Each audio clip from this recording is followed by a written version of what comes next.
Hello दोस्तों, हमारे channel competitors club में आपका स्वागत है। आज के इस कक्षा में हम छत्तीसगढ़ सामान्य अध्ययन के तहत देखेंगे छत्तीसगढ़ की प्रशासनिक व्यवस्था।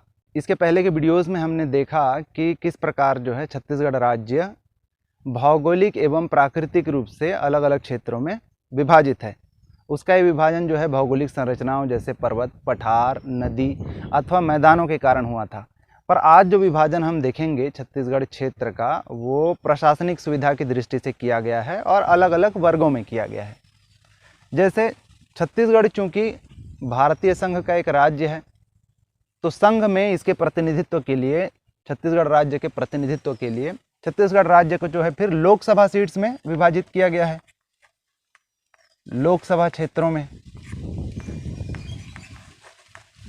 तो छत्तीसगढ़ में लोकसभा के ऐसे 11 क्षेत्र अवेलेबल हैं, इन्हें हम कहते हैं लोकसभा की सीट्स। इन 11 सीट्स में जो है आरक्षण की अगर हम बात करें तो 4 सीट्स जो हैं वो एसटी के लिए हैं, 1 सीट एससी के लिए और 6 सीट्स जो हैं वो जनरल के लिए अवेलेबल है। वर्तमान में इन 11 सीट्स में से 9 सीट्स जो हैं वो बीजेपी के पास हैं, यानी कि इस पर बीजेपी के एमपीज हैं, और 2 सीट्स पर जो हैं वो कांग्रेस के एमपीज हैं। फिर राज्यसभा में भी यहाँ का प्रतिनिधित्व होता है। हालांकि राज्य को जो है राज्यसभा के क्षेत्रों में बांटा नहीं गया होता, परंतु फिर भी राज्यसभा की अगर हम बात करें तो राज्यसभा में भी 5 सीट्स हैं। 5 सीट्स में से फिलहाल 3 सीट्स हैं कांग्रेस के पास और 2 सीट्स हैं बीजेपी के पास। अभी लास्ट टाइम राज्यसभा का जो इलेक्शन हुआ था 2020 में, उसमें छत्तीसगढ़ कोटे से फिर 2 राज्यसभा के सदस्य चुन के गए। ये रिसेंट है, इसलिए उनके नाम याद होना जरूरी है। पहला जो है केटीएस तुलसी कांग्रेस से, और दूसरा फूलो देवी नेताम, ये भी हैं कांग्रेस से।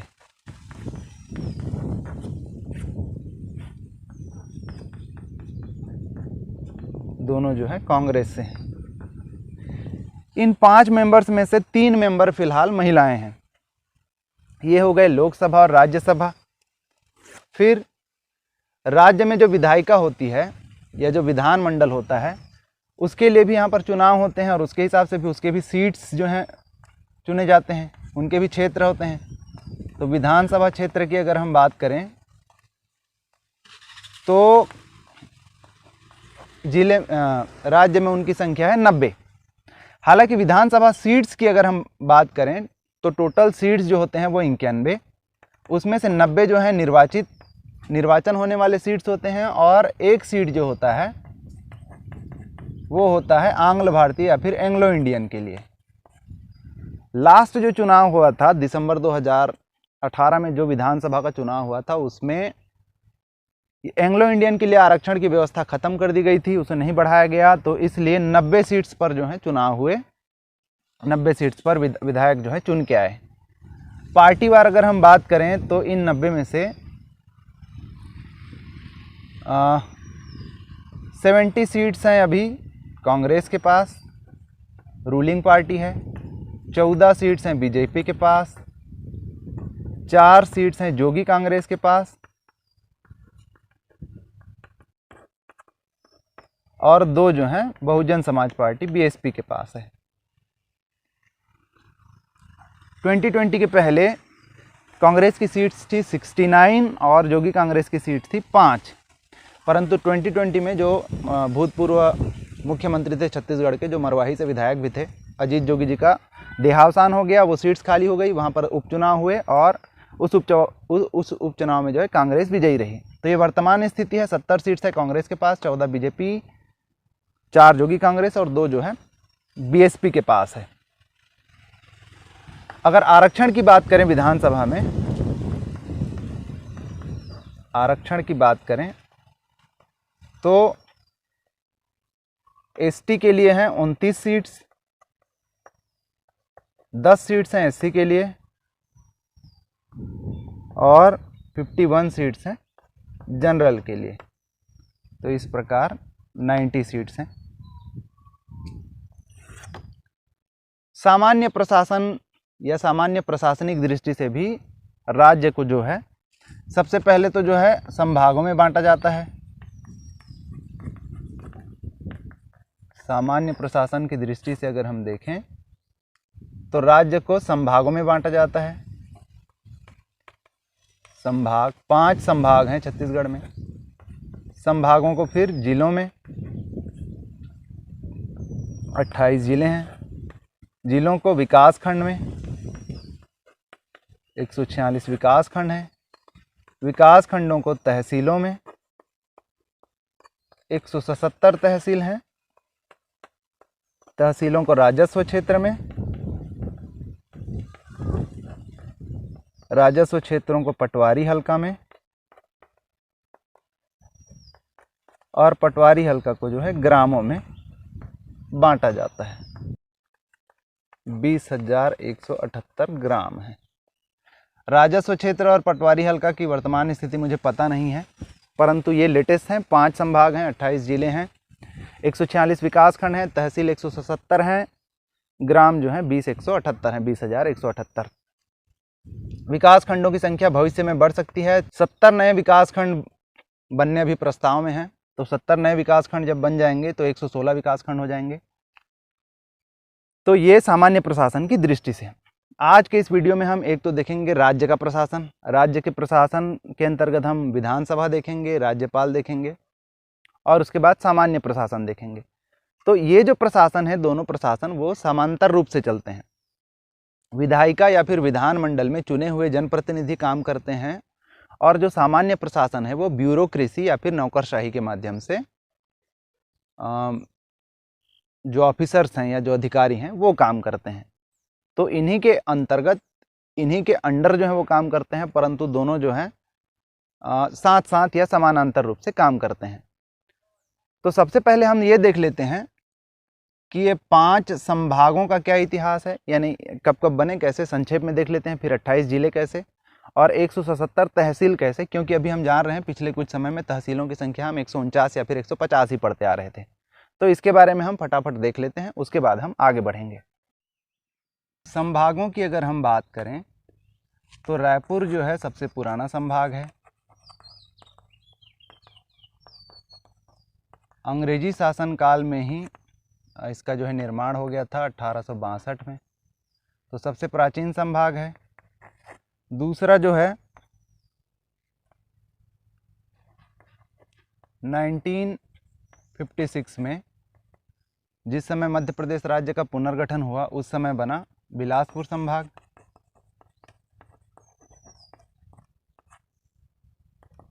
और 1981 में फिर बना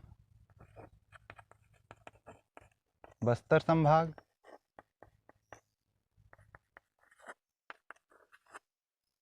छत्तीसगढ़ राज्य निर्माण के पश्चात 2008 में जो है सरगुजा संभाग का निर्माण किया गया, और 2013 में नवीनतम संभाग बनाया गया दुर्ग संभाग। इन संभागों में अगर हम जिलों की बात करें तो रायपुर संभाग में है 5 जिले, बिलासपुर में 6 जिले, सरगुजा में 5 और दुर्ग में जो है 5। पहले बिलासपुर में भी जो है 5 जिले हुआ करते थे। गौरेला, पिंडरा, मरवाही के निर्माण के पश्चात ये हो गए हैं 6 जिले। तो इस प्रकार से 5, 6, 11, 7, 18, 5, 23, 5, 28 जिले जो हैं। तो हम क्या देखते हैं, बस्तर संभाग में जिलों की संख्या सबसे अधिक है, दूसरे नंबर पर बिलासपुर संभाग में। इसमें जो बस्तर संभाग है वो क्षेत्रफल की दृष्टि से सबसे बड़ा संभाग है। क्षेत्रफल की दृष्टि से बस्तर जो है सबसे बड़ा संभाग है, और क्षेत्रफल की दृष्टि से दुर्ग जो है सबसे छोटा संभाग है।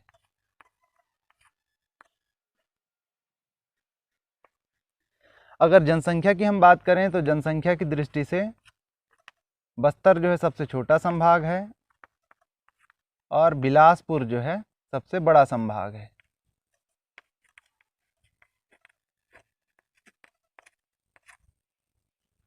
तो ये कुछ तथ्य याद रखेंगे।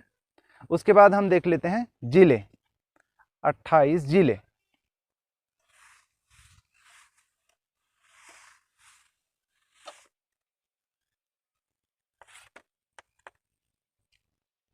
तो जिलों की भी अगर हम बात करें तो रायपुर व बिलासपुर सबसे पुराने जिले हैं। अंग्रेजी शासनकाल में ही 1861 में इनका निर्माण हो गया था। तीसरा जिला बना दुर्ग, बंगाल विभाजन के ठीक 1 साल बाद 1906 में।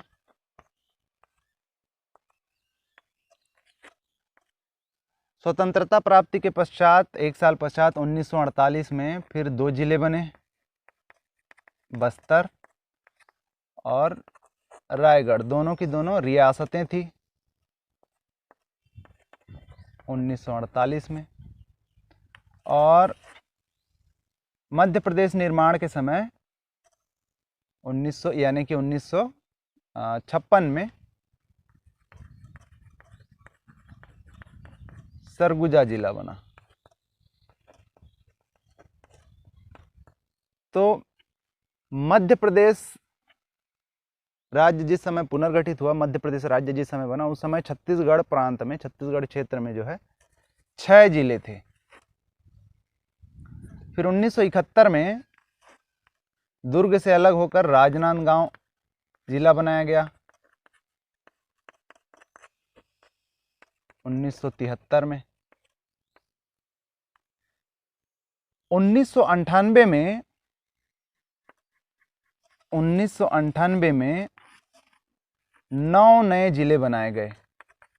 9 जिले बनाए गए। कौन कौन से देख लीजिए। रायपुर से अलग किया गया धमतरी और महासमुंद।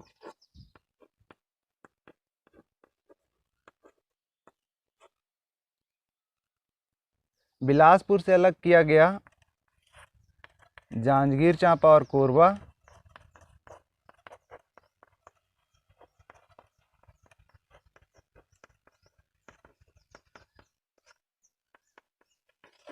बस्तर से अलग किया गया कांकेर और दंतेवाड़ा।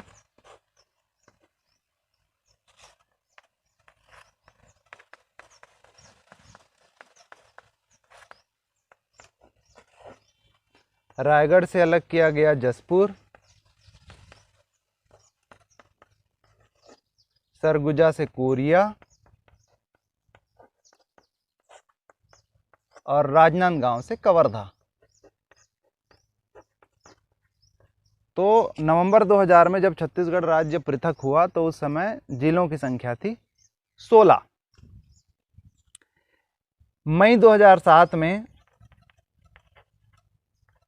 2 नए जिले बनाए गए। 17वां जिला दंतेवाड़ा से अलग किया गया बीजापुर। 18वां जिला बस्तर से अलग किया गया नारायणपुर।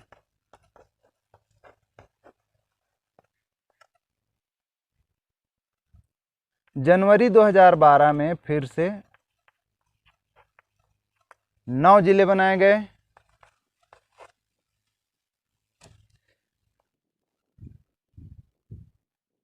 बीजापुर से अलग किया गया सुकमा। बस्तर से अलग किया गया कोंडागांव।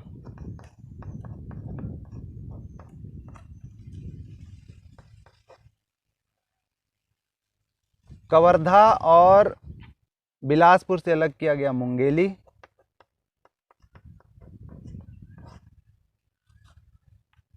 दुर्ग से अलग किया गया बालोद और बेमेतरा।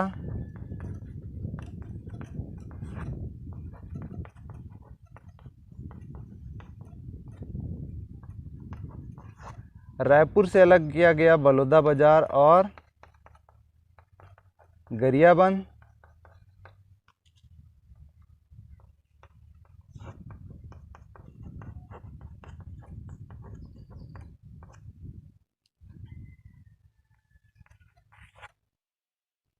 सरगुजा से अलग हुआ सूरजपुर और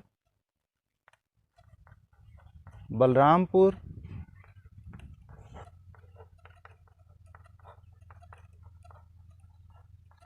इस प्रकार जिलों की संख्या हुई 27। फिर 10 फरवरी 2020 को एक नया जिला अस्तित्व में आया, जिसकी घोषणा जो है नवंबर 2019 में राज्योत्सव के दौरान की गई थी, और वो 28वां जिला है गौरेला पेंड्रा मरवाही।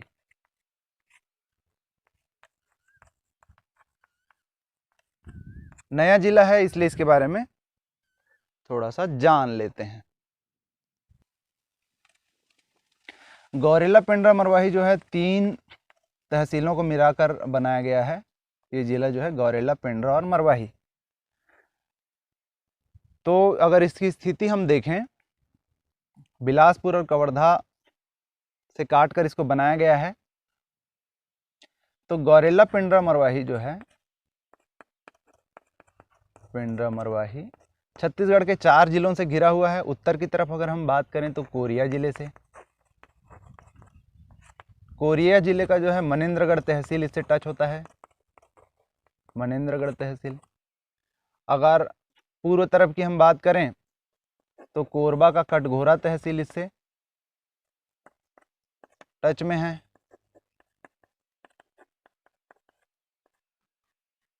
दक्षिण की अगर हम बात करें तो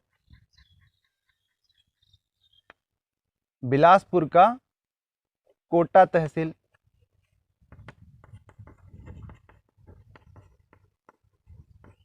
और मुंगेली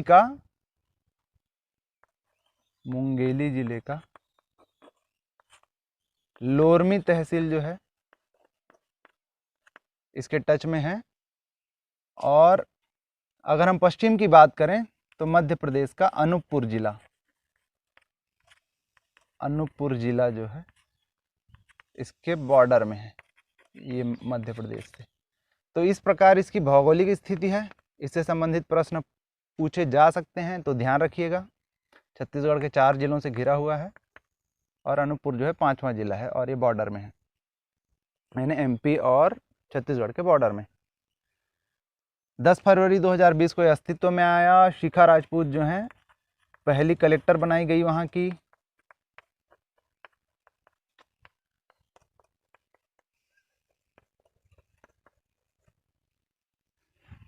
तो ये तो हो गए जिलों के बारे में। विकासखंड की संख्या जो है 146, बहुत समय से 146 ही है। हालांकि अभी 70 नए विकासखंड बनाने की योजना है। अगर वो बन जाते हैं तो अब इनकी संख्या हो जाएगी 216। तहसीलों की संख्या जो है बहुत समय से हम जान रहे थे 150, 149 थे, फिर एक तहसील बनने के बाद 150। अभी रिसेंट में 4 तहसील बने थे तो इनकी संख्या हो गई थी 154। और अभी 11 नवंबर 2020 में 23 नए तहसील बने। 11 नवंबर 2020 में 11 नवंबर 2020 के राजपत्र में प्रकाशित हुए 23 नए तहसील, और ये 23 नए तहसील बन जाने के बाद अब तहसीलों की संख्या हो गई है 177। तो इम्पॉर्टेंट है 23 नए तहसीलों का बनना। 11 नवंबर 2020 की ये घटना है। तो ये हमने देखे सामान्य प्रशासन के अंतर्गत संभाग और जिलों का ब्रीफ इतिहास। अब हम देख लेते हैं कि राज्य की प्रशासनिक व्यवस्था जो है या राज्य सरकार कैसे होती है, कैसे काम करती है। सबसे पहले हम देख लेते हैं राज्य प्रशासन। तो जब हम कहते हैं राज्य प्रशासन, इसका मतलब जिस राज्य की हम बात कर रहे हैं उस राज्य का शासन। तो जैसे छत्तीसगढ़ की बात कर रहे हैं तो छत्तीसगढ़ शासन, या फिर इसी को हम कह सकते हैं छत्तीसगढ़ सरकार। तो केंद्र की ही तरह राज्य में भी जो है सरकार के 3 अंग होते हैं। पहली होती है विधायिका या फिर विधानमंडल,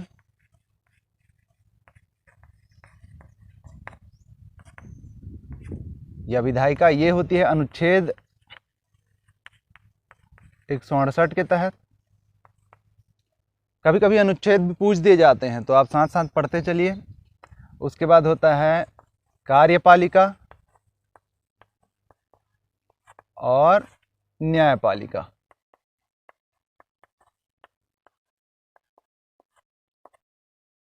विधानमंडल के अंतर्गत जो है राज्यों में विधान परिषद हो सकते हैं,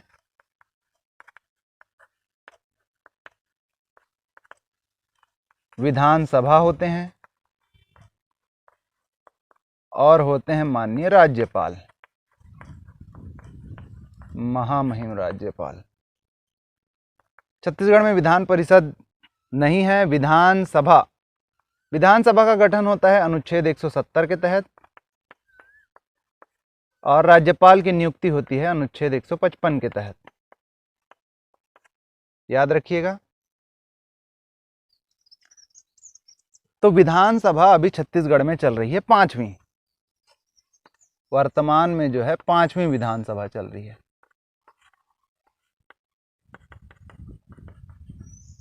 पांचवी विधानसभा चल रही है। सीटों की संख्या हम देख चुके हैं, 90 सीट से उनका आरक्षण देख चुके थे और पार्टी वाइज कितने कितने सीट्स किस किस पार्टी को थे वो भी हम देख चुके हैं। तो 5वां विधानसभा चल रहा है, याद रखिएगा। अब इसमें हम देख लेते हैं कि जो विधायक होते हैं, विधायक दल के जो नेता हैं वो कहलाते हैं मुख्यमंत्री। तो मुख्यमंत्री और मंत्री परिषद जो है वो आते हैं कार्यपालिका के अंतर्गत। और राज्य में जो है एक उच्च न्यायालय की व्यवस्था हो सकती है या उच्च न्यायालय की स्थापना हो सकती है। छत्तीसगढ़ में हुई है 19वां उच्च न्यायालय। तो उच्च न्यायालय, इसके अंतर्गत जो सिविल और इसके बाद भी जो है सिविल जज होंगे या फिर सेशनल जज होंगे, तहसीलदार होंगे, वो आदि न्यायपालिका के अंतर्गत आते हैं। तो 5वीं विधानसभा चल रही है और 5वीं विधानसभा में के जो अध्यक्ष हैं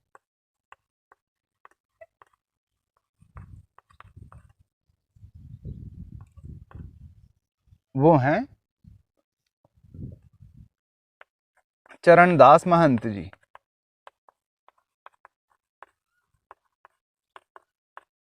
ये अध्यक्ष हैं।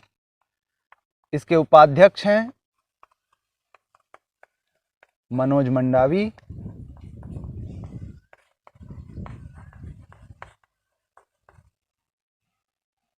नेता प्रतिपक्ष जो हैं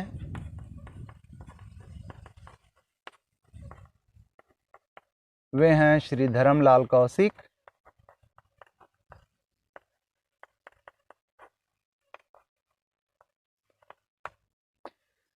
प्रोटेम स्पीकर यानी पूर्णकालिक अध्यक्ष के बनने से पहले जो स्पीकर होते हैं वो कहलाते हैं प्रोटेम स्पीकर। तो वो थे राम पुकार सिंह जी।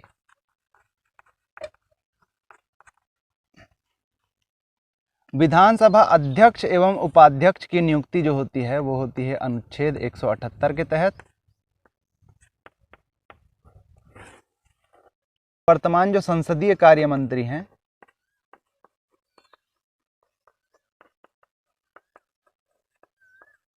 वो है माननीय रविंद्र चौबे।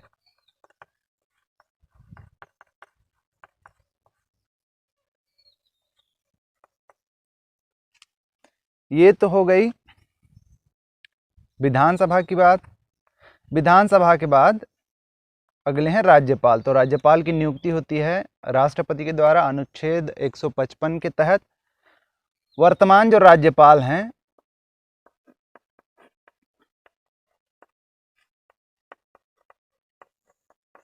वो हैं सुश्री अनुसुईया उइके।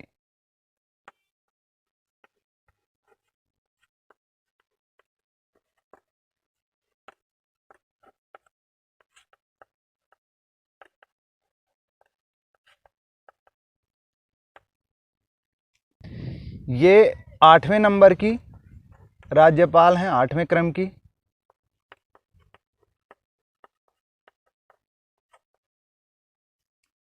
यानी इनके पहले जो हैं 7 राज्यपाल हो चुके हैं। अच्छा, सबसे पहले पहले का भी हम देख लेते हैं, थोड़ा सा महत्वपूर्ण है। तो सबसे पहले जो अध्यक्ष हुए थे विधानसभा के छत्तीसगढ़ विधानसभा के वो थे स्वर्गीय राजेंद्र प्रसाद शुक्ल। बनवारी लाल अग्रवाल जी जो है वो प्रथम उपाध्यक्ष थे। इसके अलावा प्रथम राज्यपाल थे दिनेश नंदन सहाय। तो ये तो हुई विधानमंडल की बात। विधानमंडल के बाद हम देख लेते हैं कार्यपालिका। तो कार्यपालिका की अगर हम बात करें तो जो विधायक चुन के आते हैं वो अपने विधायक दल का एक नेता चुनते हैं जिसे हम कहते हैं मुख्यमंत्री। विधायक दल के नेता होते हैं मुख्यमंत्री। तो वर्तमान जो मुख्यमंत्री हैं वो हैं माननीय भूपेश बघेल।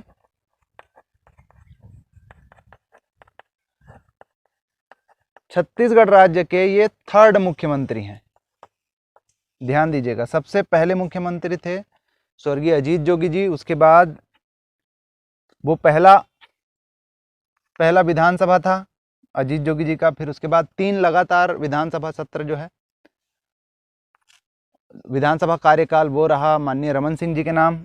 तो 4 हो गए। और 5वां जो ये विधानसभा अभी चल रहा है उसके मुख्यमंत्री हैं भूपेश बघेल, लेकिन वो तीसरे मुख्यमंत्री हैं। तो ये ध्यान देंगे। उसके बाद जितने जो विभाग होते हैं छत्तीसगढ़ किसी भी राज्य सरकार के, उनका बंटवारा किया जाता है उनके मंत्रियों के मध्य उनके कार्यकाल का। तो जिनको ये प्रभार दिया जाता है उन्हें हम कहते हैं कैबिनेट मंत्री। और वो कहलाता है, कैबिनेट मंत्रियों का जो समूह है वो कहलाता है मंत्रिपरिषद।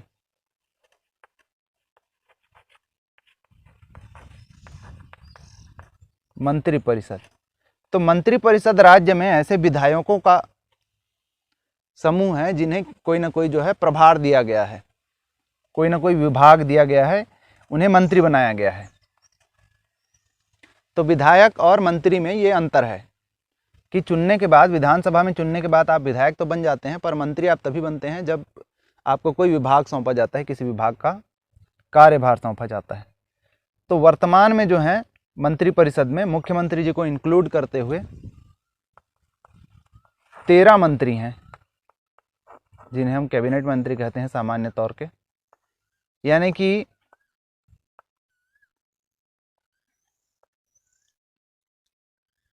इन्हीं 13 मंत्रियों के बीच जो है जितने विभाग हैं, छत्तीसगढ़ राज्य में 48 विभाग हैं।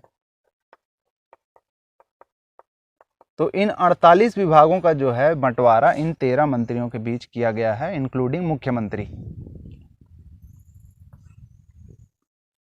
तो इनका पोर्टफोलियो आपको याद रहना जरूरी है कि कौन कौन से मंत्री हैं और उनको कौन कौन सा विभाग दिया गया है।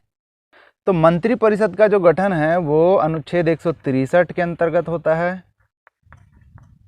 और मुख्यमंत्री जो हैं वो हैं अनुच्छेद 167 के अंतर्गत। मंत्रियों की पोर्टफोलियो की अगर हम बात करें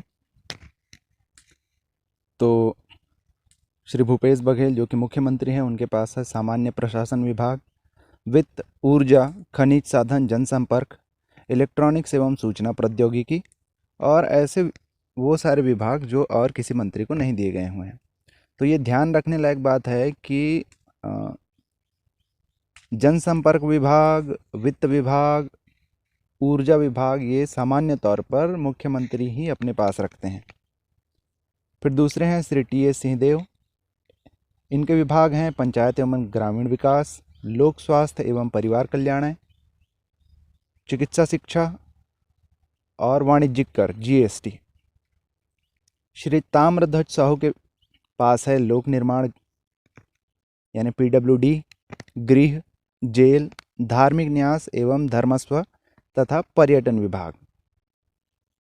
श्री रविंद्र चौबे जी के पास है संसदीय कार्य, कृषि एवं जैव प्रौद्योगिकी, पशुधन, मछली पालन, जल संसाधन एवं आयाकट।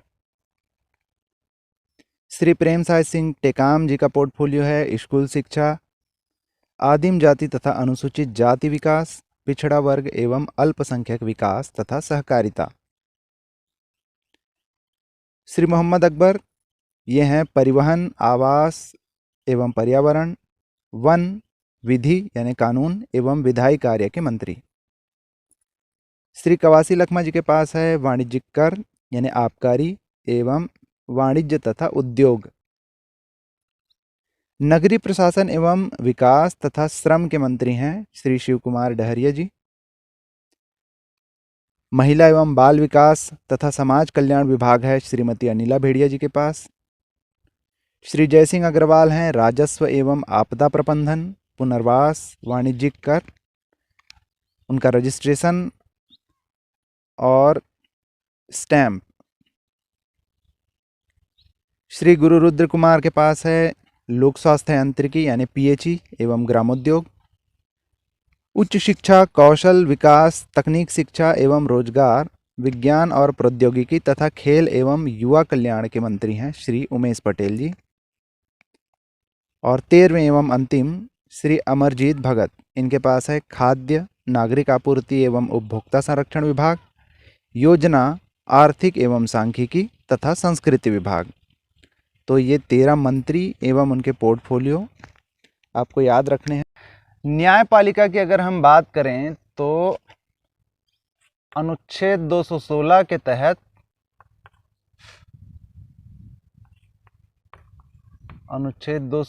तहत जो है छत्तीसगढ़ राज्य में 19वें उच्च न्यायालय की स्थापना की गई है। ये भारतीय संघ में, भारतीय गणराज्य में 19वां नंबर का उच्च न्यायालय है। कहाँ है ये? बोदरी नामक स्थान पर, जो कि बिलासपुर में है।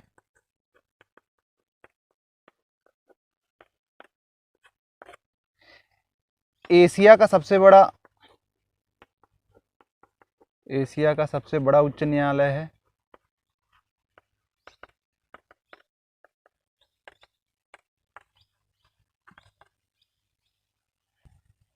भवन के हिसाब से, भवन की बात कर रहे हैं तो ये जो भवन बनाया गया है वो एशिया का सबसे बड़ा हाई कोर्ट भवन है। और वर्तमान जो उच्च न्यायालय के मुख्य न्यायाधीश हैं, अभी जो मुख्य न्यायाधीश हैं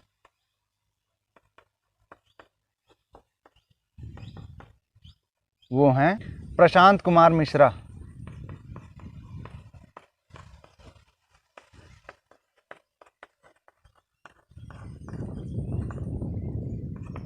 ये मैं बात कर रहा हूँ आज के डेट पे, यानी 2 जून की मैं बात कर रहा हूँ।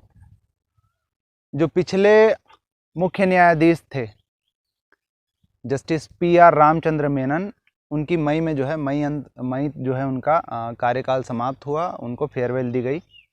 और जून में जो है प्रशांत कुमार मिश्रा जी नए चीफ जस्टिस के तौर पर कार्यभार उन्होंने संभाला है। तो ये याद रखेंगे, नई नियुक्तियों में ये इम्पॉर्टेंट पॉइंट है। मुख्य न्यायाधीश अभी छत्तीसगढ़ हाई कोर्ट के हैं प्रशांत कुमार मिश्रा। तो छत्तीसगढ़ हाई कोर्ट की जो सीटिंग व्यवस्था है, यानी कि यहाँ पे जो मैक्सिमम जज हो सकते हैं वो हो सकते हैं 22।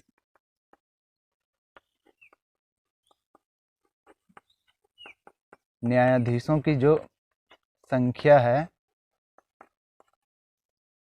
वो 22 हो सकती है मैक्सिमम।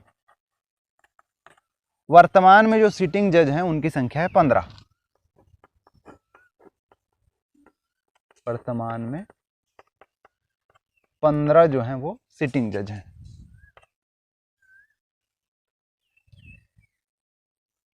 प्रशांत कुमार मिश्रा जी जो हैं छत्तीसगढ़ हाई कोर्ट के 14वें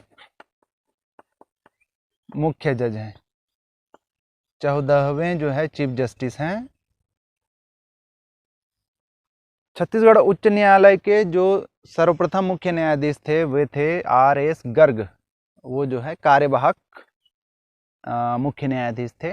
और श्री WA शिसाक जो हैं वो प्रथम स्थायी मुख्य न्यायाधीश थे। फिर हम देखेंगे सामान्य प्रशासन या फिर राजस्व प्रशासन और उसके बाद स्थानीय प्रशासन के बारे में। अच्छा, किसी भी प्रशासन की खास बात क्या है, चाहे वो राज्य प्रशासन हो या फिर स्थानीय स्वशासन हो, कि वहाँ पर जो है चुने हुए जनप्रतिनिधि और नौकरशाह में से ऑफिसर्स जो हैं वो मिलजुल कर काम करते हैं। तो जैसे राज्य प्रशासन की हम बात करें तो राज्य प्रशासन में हम देख रहे हैं कि जो सर्वोच्च हैं वो चुने हुए जनप्रतिनिधियों में से मुख्यमंत्री हैं। मुख्यमंत्री जो हैं और उनका कैबिनेट। तो ब्यूरोक्रेट्स में जो है नौकरशाहों में जो राज्य में सबसे प्रमुख होते हैं वो होते हैं मुख्य सचिव।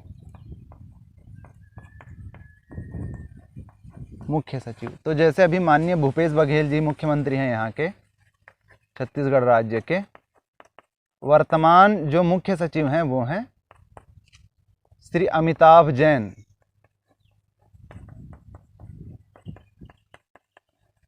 जैन। आरपी मंडल के बाद जो है इन्होंने कार्यभार संभाला हुआ है। अच्छा, अमिताभ जैन और अमिताभ कांत में आप कंफ्यूज मत होइएगा। अमिताभ कांत जो हैं वो नीति आयोग के सीईओ हैं। तो अमिताभ जैन जी जो हैं वो अभी मुख्य सचिव हैं। तो जैसे जो कैबिनेट मंत्री हैं उनके पास जो है विभाग होते हैं, पोर्टफोलियो होता है। तो जो 48 विभाग हैं, 48 विभाग, उन विभागों में फिर ब्यूरोक्रेट्स होते हैं और ये विभाग जो हैं सचिवालय के अंतर्गत होते हैं। 22 सचिवालय। तो सचिवालय जो हैं वो मंत्रिमंडलीय जो प्रशासन है, यानी मंत्रिमंडल की तरफ से जो प्रशासन होना है वो उसके लिए होता है सचिवालय। और ब्यूरोक्रेट्स जो उनका कार्यभार देखने वाले हैं उनके लिए होता है विभाग। कई बार सचिवालय या विभाग में जो कार्य कर रहे होते हैं ब्यूरोक्रेट्स, उनका पदानुक्रम भी प्रश्न में पूछा जाता है कि उनकी हायरार्की किस तरीके से होती है। तो जैसे सचिवालय की यदि हम बात करें तो सचिवालय में जो हेड होता है वो होता है प्रमुख सचिव।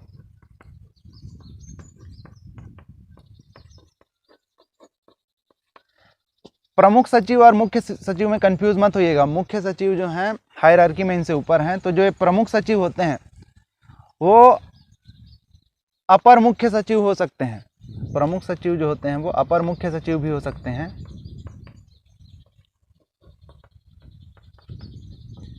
तो ये मुख्य सचिव के नीचे का पोस्ट है। सामान्यतः सचिवालय के जो हेड होते हैं यहाँ, यानी उन पे जो सचिव होते हैं उन्हें हम प्रमुख सचिव कह देते हैं। प्रमुख सचिव के अंडर होते हैं फिर सचिव, सचिव के अंडर संयुक्त सचिव,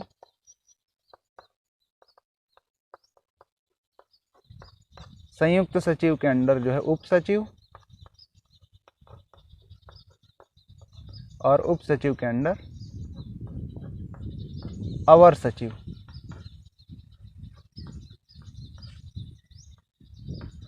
अपर और अवर में कंफ्यूज मत होइएगा। अपर जो है अवर से ऊपर का पोस्ट है। तो ये सचिवालय में ये होता है हायरार्की। अगर विभाग की हम बात करें तो ये संचालनालय के अंतर्गत आते हैं। संचालनालय,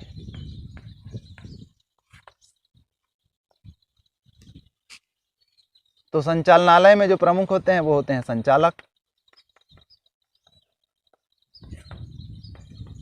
संचालक के अंतर्गत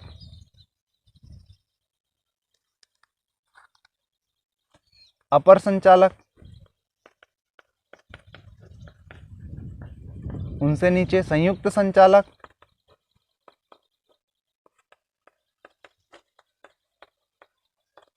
फिर उप संचालक और अंत में सहायक संचालक।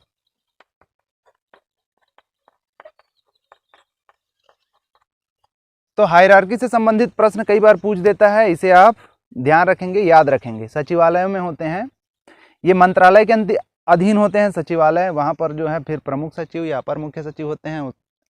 उसके बाद सचिव, सचिव के बाद फिर संयुक्त सचिव, संयुक्त सचिव से उप सचिव और फिर अवर सचिव। और जो विभाग होते हैं वो संचालनालय के पास होते हैं। उसमें प्रमुख होते हैं संचालक, संचालक के बाद अपर संचालक, फिर संयुक्त संचालक, फिर उप संचालक और फिर सहायक संचालक। इस प्रकार से हायरार्की होती है। इनसे संबंधित प्रश्न भी पूछ देते हैं। तो राज्य प्रशासन के बाद अब हम देख लेते हैं कि सामान्य प्रशासन, यानी कि ये तो हमने देखे कि विधान सभा या विधानमंडल के द्वारा जो है प्रशासन किस प्रकार होता है, चुने हुए जनप्रतिनिधियों के द्वारा। सामान्य प्रकार से किस प्रकार प्रशासन होता है वो हम देख लेते हैं।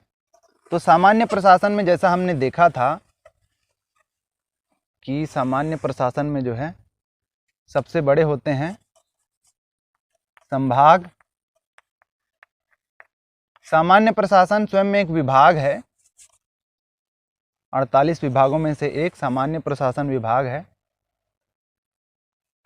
तो इसमें वो जो हमने देखा था कि पहले होते हैं संभाग। तो संभाग के जो प्रमुख होते हैं वो होते हैं संभागायुक्त या फिर कमिश्नर। संभागायुक्त, संभाग धन आयुक्त, ये संधि है, संभागायुक्त या फिर कमिश्नर। संभाग के अंतर्गत आते हैं फिर जिले। जिले के हेड होते हैं जिलाधीश या जिन्हें हम कहते हैं कलेक्टर। जिलों के अंतर्गत आते हैं विकास खंड। विकास खंड के जो प्रशासनिक हेड होते हैं वो होते हैं एसडीएम। विकास खंड के अंतर्गत आते हैं तहसील। तहसील के प्रशासनिक हेड होते हैं तहसीलदार। तो ये जो सामान्य प्रशासन हम देख रहे हैं इसे हम राजस्व प्रशासन भी बोल सकते हैं। राजस्व प्रशासन। फिर राजस्व क्षेत्र जिसके हेड होते हैं आरआई या रेवेन्यू इंस्पेक्टर या राजस्व निरीक्षक। उसके बाद होते हैं पटवारी हल्का। पटवारी हल्का के प्रमुख होते हैं पटवारी। और पटवारी हल्का के अंतर्गत फिर होते हैं ग्राम, और ग्राम के प्रशासनिक हेड होता है कोटवार। ध्यान दीजिए, प्रशासनिक हेड की बात कर रहे हैं, वो होता है कोटवार। स्थानीय प्रशासन में जो हेड होते हैं वो होते हैं सरपंच, लेकिन हम बोल रहे हैं प्रशासनिक हेड, तो वो होता है कोटवार। अब हम देख लेते हैं स्थानीय स्वशासन या फिर स्थानीय प्रशासन। उसके अंतर्गत हम देख लेंगे ग्रामीण क्षेत्रों में और फिर शहरी क्षेत्रों में। तो जो ग्रामीण प्रशासन है यानी ग्रामीण क्षेत्रों में का जो प्रशासन है, स्थानीय प्रशासन या फिर स्थानीय स्वशासन के अंतर्गत ग्रामीण जो प्रशासन है वो आता है पंचायत एवं विकास मंत्रालय के अंतर्गत, और जिसके वर्तमान मंत्री हैं पंचायत एवं ग्रामीण विकास मंत्रालय के अंतर्गत आता है, और इसके वर्तमान मंत्री हैं माननीय टी.एस. सिंहदेव जी।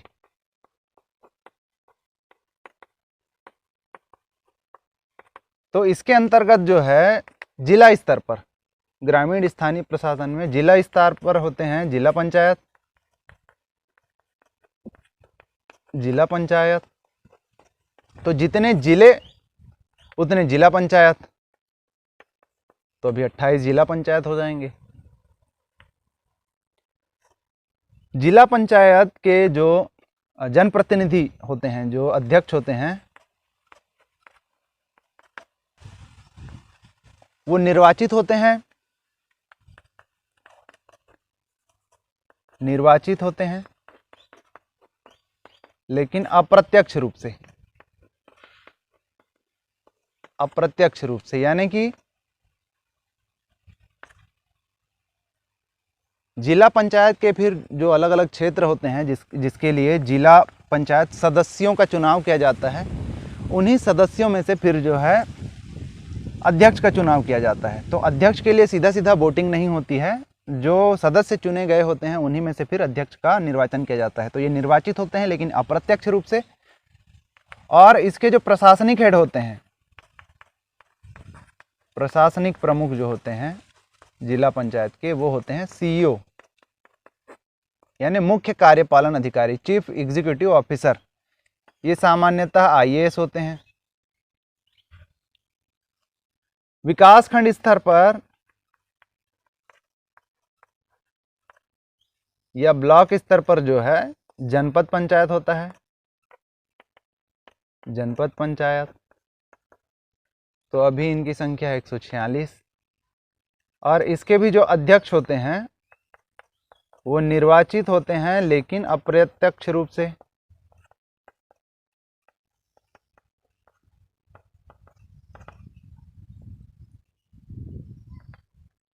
तो जनपद पंचायत के सदस्यों का चुनाव किया जाता है। जनपद पंचायत के सदस्य जो चुन के आते हैं, फिर उन्हीं में के बीच से जो है जनपद पंचायत अध्यक्ष का चुनाव किया जाता है।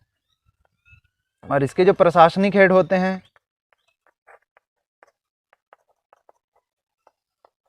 वो भी होते हैं सीईओ ही, चीफ एग्जीक्यूटिव ऑफिसर, लेकिन राज्य सेवा से कोई क्लास 2 के अधिकारी होते हैं। राज्य सेवा क्लास 2 ऑफिसर।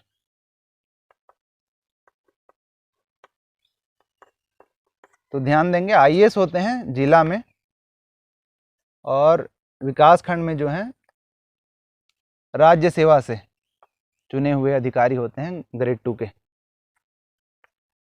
ये जिला स्तर पर हो गया, विकास खंड स्तर पर हो गया, और ग्राम स्तर पर होता है फिर ग्राम पंचायत।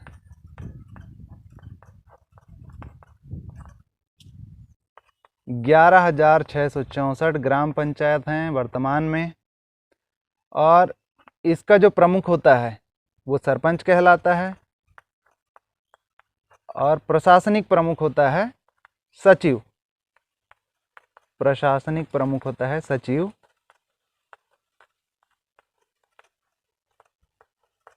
पंचायत सचिव या सचिव, जिनकी नियुक्ति जो है कलेक्टर के द्वारा की जाती है।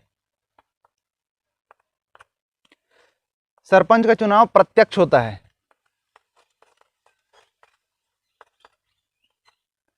प्रत्यक्ष चुनाव यानी सीधे सीधे सरपंच पद के प्रत्याशी के लिए वोट डाला जाता है। ऐसा नहीं होता कि पहले पंच चुन लिए जाएं, फिर उनमें से जो है आपस में सरपंच चुने जाए। हाँ, उप सरपंच का चुनाव जरूर अप्रत्यक्ष रूप से होता है, परंतु सरपंच का जो चुनाव है वो प्रत्यक्ष होता है। तो ये तो हो गए ग्रामीण प्रशासन के बारे में। शहरी प्रशासन में अगर हम देखें तो शहरी प्रशासन में फिर होते हैं नगर पालिका, माफ कीजिएगा नगर निगम, फिर होते हैं नगर पालिका, और होते हैं फिर नगर पंचायत।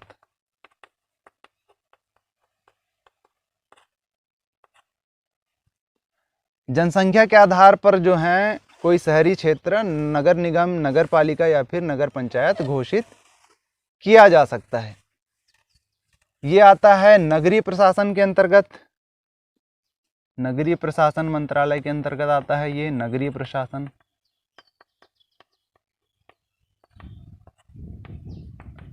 और इसके मंत्री हैं अभी वर्तमान जो मंत्री हैं वो शिव कुमार डहरिया जी हैं।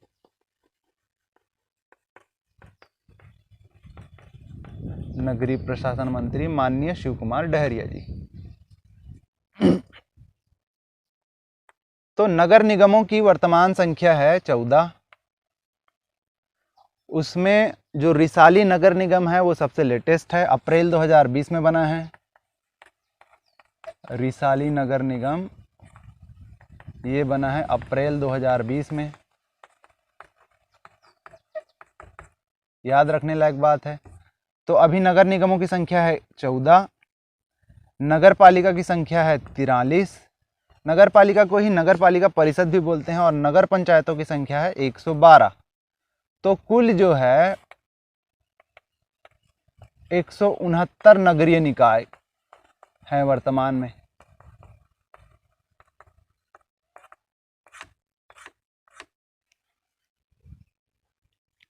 नगर निगम की अगर हम बात करें तो नगर निगम के जो हेड हैं वो कहलाते हैं महापौर।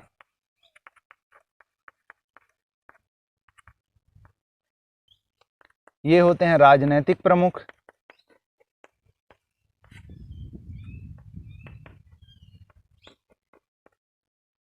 निर्वाचन होता है इनका अप्रत्यक्ष।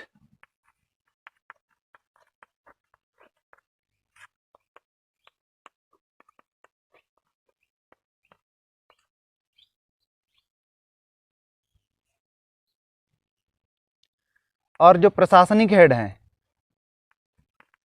जो प्रशासनिक प्रमुख हैं,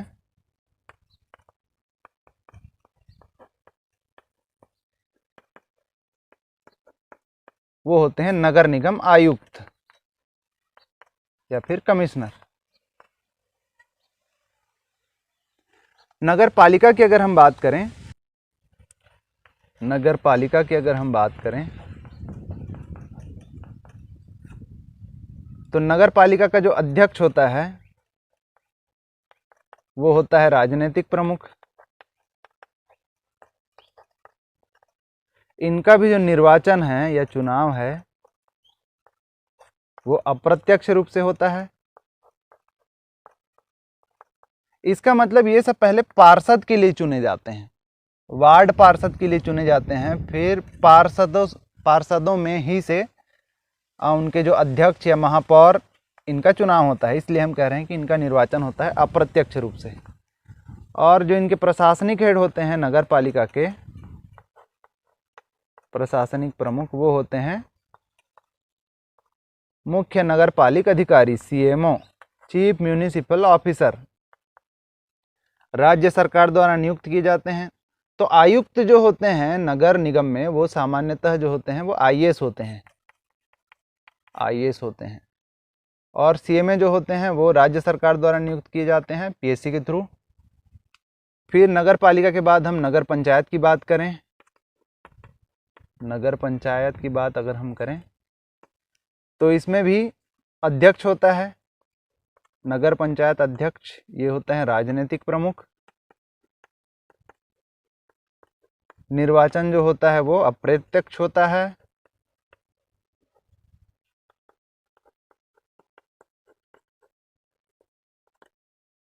और इसमें भी होते हैं CMO, प्रशासनिक प्रमुख जो होते हैं।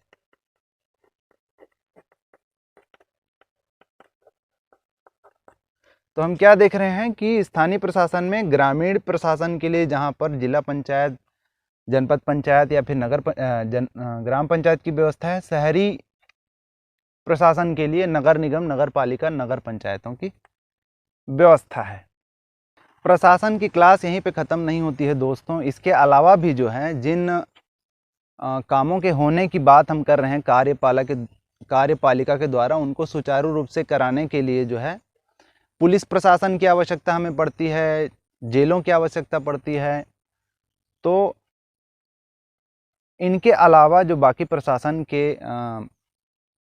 दूसरे हैंड्स हैं, दूसरे जो हाथ हैं, उनके बारे में हम अगले वीडियो में देखेंगे। आज फिलहाल इतना ही। होप ये वीडियो आपको समझ एवं पसंद आया होगा। इसे लाइक करिए, अपने दोस्तों के साथ शेयर करिए और हमारे चैनल कॉम्पिटिटर्स क्लब को सब्सक्राइब करिए। Thank you.